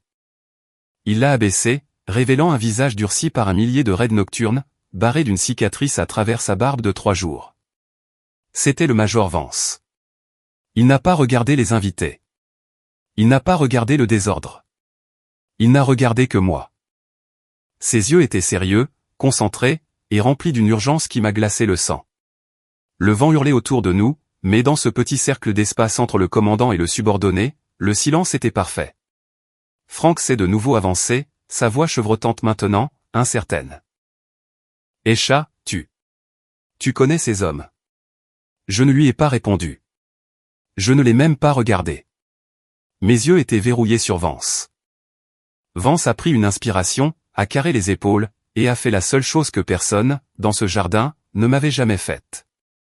Il a fait claquer ses talons l'un contre l'autre. Le son était net, sec et autoritaire. Il a levé sa main droite dans un salut militaire d'une précision chirurgicale, le bout de ses doigts touchant parfaitement le bord de son casque. Général Moody, a aboyé Vance, sa voix tranchant à travers le rugissement de l'hélicoptère, comme un coup de tonnerre. Nous sommes au vert pour l'extraction. Le ballon de football est sécurisé. Nous attendons vos ordres. Les mots sont restés suspendus en l'air, plus lourds que l'humidité, plus forts que le moteur de turbine hurlant au-dessus de nous. Général Moody. Le Major Vance ne l'a pas chuchoté. Il ne l'a pas dit avec un clin d'œil ou un coup de coude. Il l'a aboyé, avec toute la projection du diaphragme d'un commandant de terrain, s'adressant à son supérieur sur un champ de bataille en direct. C'était l'énoncé d'un fait, absolu et non négociable. J'ai observé le visage de mon père. Pendant 68 ans, Frank Moody avait construit toute son identité autour d'une hiérarchie. Dans son monde, il y avait les loups, et il y avait les moutons. Il y avait les hommes qui tenaient des armes, et il y avait les femmes qui tenaient des bébés. Il était le colonel. J'étais la secrétaire. C'était l'architecture de son univers. Et en une seconde, le Major Vance venait d'asséner un coup de massue dans les fondations de cet univers. La bouche de Frank s'est ouverte, mais aucun son n'en est sorti. Il ressemblait à un poisson tiré soudainement hors de l'eau, cherchant de l'oxygène qui n'était pas là. Ses yeux sont passés de la visière noircie de Vance, à mon visage, puis de nouveau à Vance. Désespéré de trouver la chute de la blague. Désespéré de trouver l'équipe de caméras cachée. Splat. La bouteille de Miller Lite à moitié vide a glissé des doigts inertes de Frank. Elle a heurté l'herbe avec un bruit sourd, moussant sur ses baskets New Balance d'un blanc immaculé. Il ne l'a même pas remarqué. Gêne générale, a balbutié Frank. Le mot sonnait étranger dans sa bouche, comme s'il essayait de parler une langue qu'il n'avait pas étudiée depuis 50 ans. Esha, quoi? Qu'est-ce que c'est que ça? Il m'a regardé avec un mélange d'horreur et de confusion, comme si je venais de retirer un masque humain pour révéler un cyborg en dessous. Je ne lui ai pas répondu. Je n'avais pas le temps d'expliquer l'histoire de ma vie, à un homme qui avait passé 3 décennies à refuser d'en lire le livre. Le deuxième opérateur, une ombre nommée lieutenant Bishop, s'est avancé. Il portait une lourde mallette pélican renforcée, menottée à son poignet. Le football. Pas la valise nucléaire que porte le président, mais le nœud de commandement cybercinétique. Il contenait les clés de chiffrement pour arrêter, ou faire sauter, chaque barrage numérique, chaque centrale électrique, et chaque ferme de serveurs de l'hémisphère nord. Bishop a mis un genou à terre dans l'herbe, présentant la mallette comme une offrande à une reine. Il a fait sauter les loquets. Clac, clac. Le couvercle s'est ouvert dans un sifflement. L'intérieur brillait de la lumière bleue d'un scanner biométrique, et d'un terminal de liaison satellite. Madame, a crié Bishop par-dessus le souffle du rotor. Nous sommes connectés au réseau. Nous avons besoin de l'authentification biométrique pour déverrouiller les contre-mesures anti-coupure. Les Russes poussent fort sur le pare-feu. Je suis passé devant mon père. Je n'ai pas marché comme la fille qui s'excusait de prendre de la place. J'ai marché comme une femme qui possédait le sol sur lequel elle se tenait. J'ai placé ma main droite sur le scanner en verre. Analyse en cours, a annoncé une voix féminine de synthèse, depuis la mallette, assez fort pour que le premier rang des invités pétrifiés puisse l'entendre. Un laser vert a balayé ma paume. Identité confirmée. Général de brigade Echamoudi. Commandant, Force opérationnelle interarméare. Niveau d'habilitation Yankee White.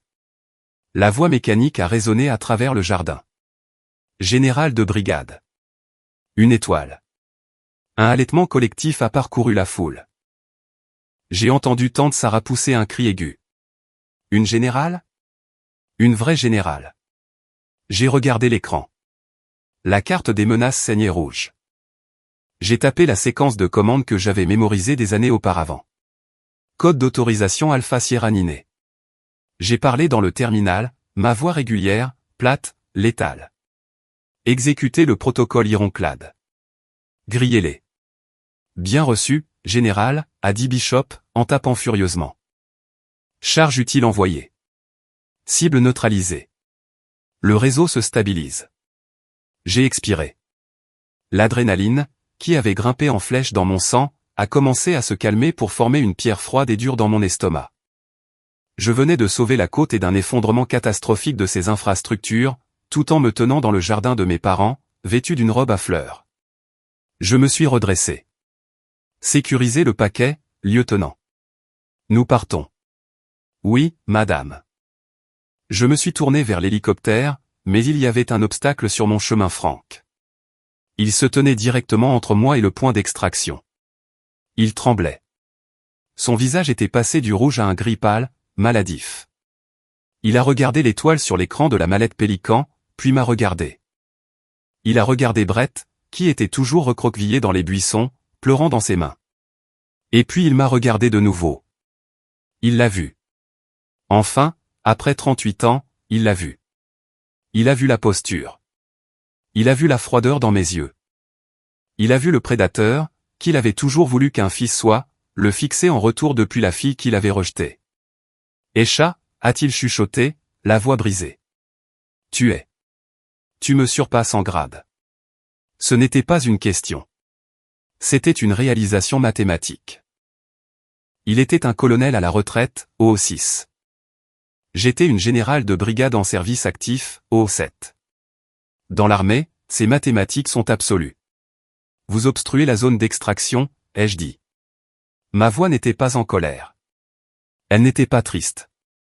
Elle était professionnelle. Colonel Moody. Il a tressailli à l'utilisation de son grade. Écartez-vous, ai-je ordonné. Il n'a pas bougé assez vite. Il semblait paralysé par l'effondrement de son ego. J'ai plissé les yeux. Je me suis dressé de toute ma hauteur. Je ne voyais plus mon père.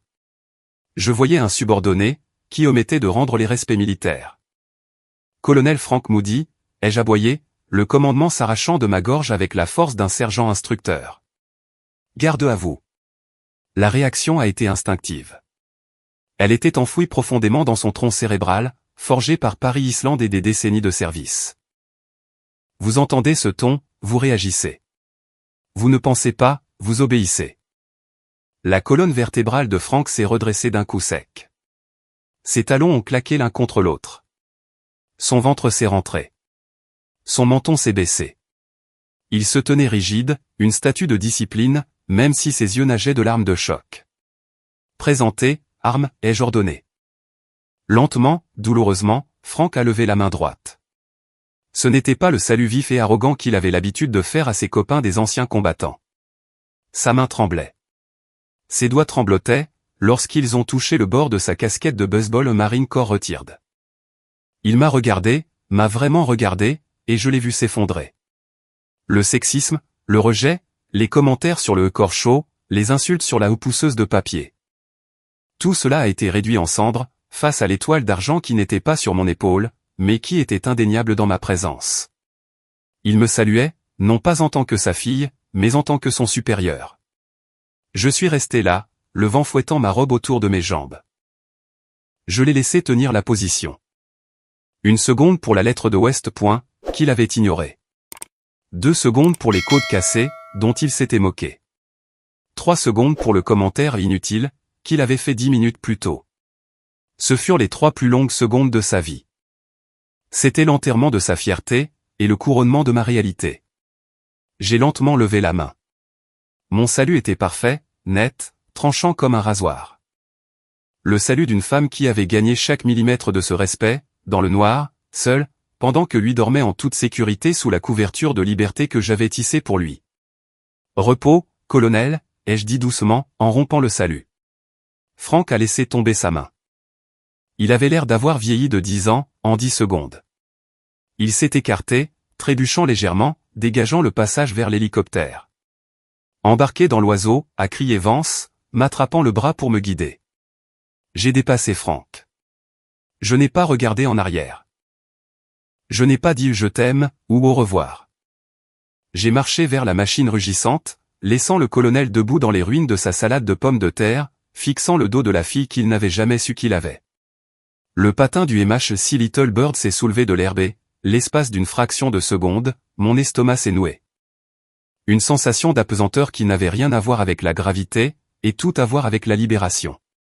J'ai posé le pied sur le marchepied, le vent fouettant mes cheveux en une frénésie. Le major Vance a attrapé mon harnais, m'arrimant au banc avec l'efficacité rodée d'un homme qui avait fait cela 1000 fois. Il m'a tendu un casque. Je l'ai glissé sur mes oreilles, et le rugissement assourdissant des rotors a été instantanément remplacé par le bourdonnement sourd et rythmique de l'intercom, et le grésillement des communications tactiques. Paquet sécurisé, a grésillé la voix de Vance, calme et métallique. Nous avons décollé. RTB vers Andrew.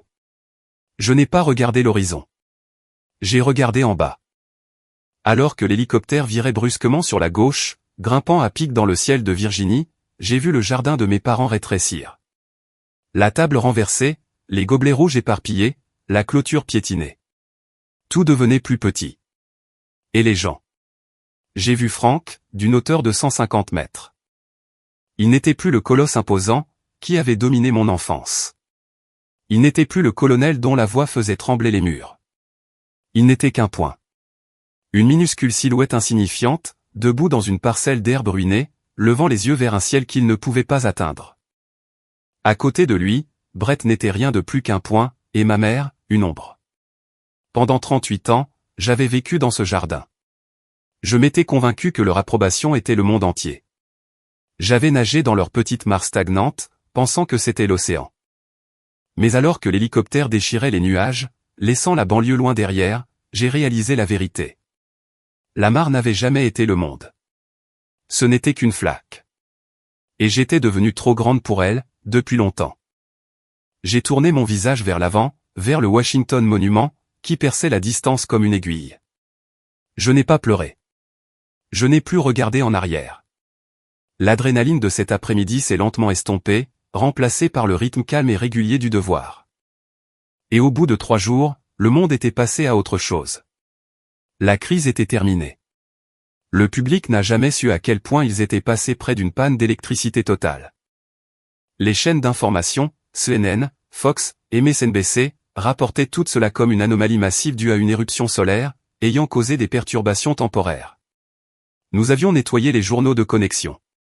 Le malware russe avait été mis en quarantaine, analysé et neutralisé. J'étais assise dans mon bureau, dans l'anneau du Pentagone.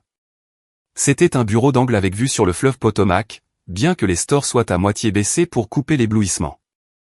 La pièce était silencieuse. Le seul bruit était le bourdonnement de l'armoire de serveur sécurisée dans le coin, et le doux cliquetis de mon clavier. J'étais épuisé. Je n'avais pas dormi plus de 4 heures, au cours des dernières 72 heures. Mon corps me faisait mal, une pulsation profonde dans les os, qui semblait étrangement satisfaisante. C'était la douleur du devoir accompli. J'ai pris une gorgée de café noir. Il était tiède, mais il avait meilleur goût que n'importe quel champagne que Frank ait jamais ouvert.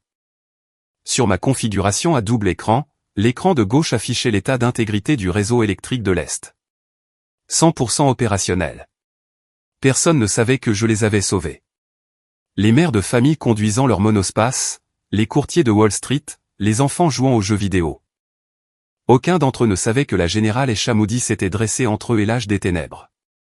Et ça m'allait très bien. Le vrai pouvoir n'a pas besoin d'une parade. Il n'a pas besoin d'une médaille épinglée sur une poitrine, lors d'un barbecue. Un léger ding soudain a brisé le silence. Une notification a glissé dans le coin inférieur de mon écran droit. C'était un email, arrivant sur mon compte Outlook personnel. Je me suis figé. Mon curseur a plané au-dessus de la notification. Elle venait de Frank Moody. L'objet disait « Nous devons parler ». Mon cœur ne s'est pas emballé, cette fois. Il n'y avait pas d'adrénaline. Juste une curiosité douce et sourde, comme quand on regarde une vieille cicatrice qui ne fait plus mal. J'ai cliqué pour ouvrir l'email. Esha, j'essaie de t'appeler depuis 3 jours. Ta mère est morte d'inquiétude. Nous ne savions pas. Je ne savais pas. Te voir avec ces hommes, voir cette étoile. Ça faisait beaucoup à encaisser. Je suppose que j'ai mal jugé les choses. Je t'écris parce que je pense que nous devons crever l'abcès. Tu es général. C'est quelque chose d'énorme, ma petite. C'est un sacré accomplissement. Viens dîner ce dimanche. Je ferai griller des steaks. De vrais steaks. Cette fois. Nous devrions discuter de ta carrière. J'ai quelques idées sur la façon dont tu pourrais tirer parti de ça, pour un poste de consultante plus tard. Je t'aime, papa. Je l'ai lu 2 fois. Je suppose que j'ai mal jugé les choses. C'est quelque chose d'énorme. Et le pompon, j'ai quelques idées sur la façon dont tu pourrais tirer parti de ça. Même dans ses excuses, il essayait d'être le conseiller. Même dans sa honte, il essayait de s'approprier mon succès. Il ne s'excusait pas de m'avoir traité d'inutile. Il ne s'excusait pas pour les années de négligence. Il s'excusait, parce qu'il avait réalisé qu'il avait parié sur le mauvais cheval. Il n'écrivait pas à sa fille. Il écrivait à une générale de brigade. Si j'étais encore juste Esha, la fille du support informatique, si l'hélicoptère n'était jamais venu, si j'avais quitté cette fête en larmes, cet email existerait-il? La réponse était un non absolu et retentissant. Son respect était conditionnel. C'était une monnaie qu'il ne dépensait, que lorsqu'il pensait pouvoir obtenir un retour sur investissement. J'ai fait planer mes doigts au-dessus du clavier. L'ancienne Esha, celle qui désirait son amour comme une drogue, voulait répondre. Elle voulait s'expliquer. Elle voulait dire, « Papa, j'ai fait ça pour toi. Est-ce que tu m'aimes maintenant ?» Elle voulait crier, « Va au diable. » Mais la générale, elle, savait mieux.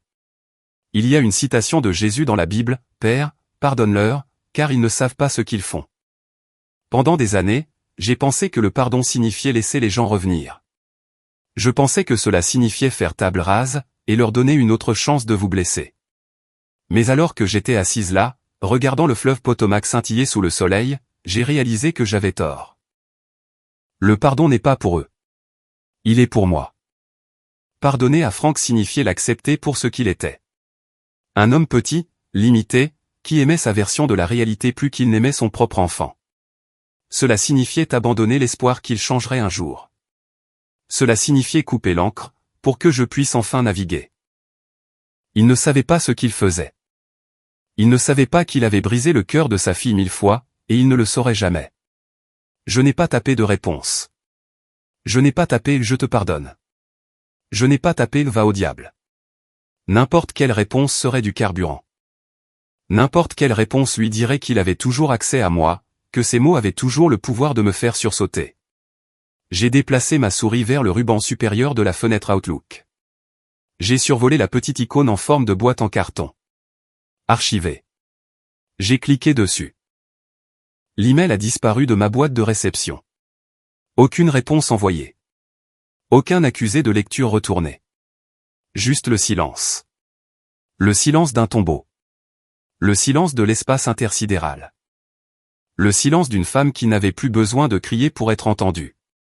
J'ai fermé le navigateur, et j'ai tourné ma chaise vers l'écran principal, où un nouveau rapport de renseignement clignotait en orange, attendant mon autorisation. J'avais un pays à défendre. J'avais une équipe qui prendrait une balle pour moi. J'avais une vie qui était vaste, importante, et entièrement mienne. Je n'avais pas de temps pour les gens qui n'aimaient que l'uniforme, et non la femme qui le portait. J'ai pris une grande inspiration, remplissant mes poumons de l'air frais et recyclé du Pentagone. Ça avait le goût de la liberté. Major Vance, ai-je parlé dans le micro de mon casque, ma voix assurée et forte. Au travail. Si mon parcours prouve quelque chose, c'est cette vérité profonde. Votre valeur n'est jamais déterminée par le volume des applaudissements de quelqu'un d'autre, pas même de vos parents. J'ai passé des années à passer des auditions pour être accepté, mendiant une validation qui n'allait jamais venir.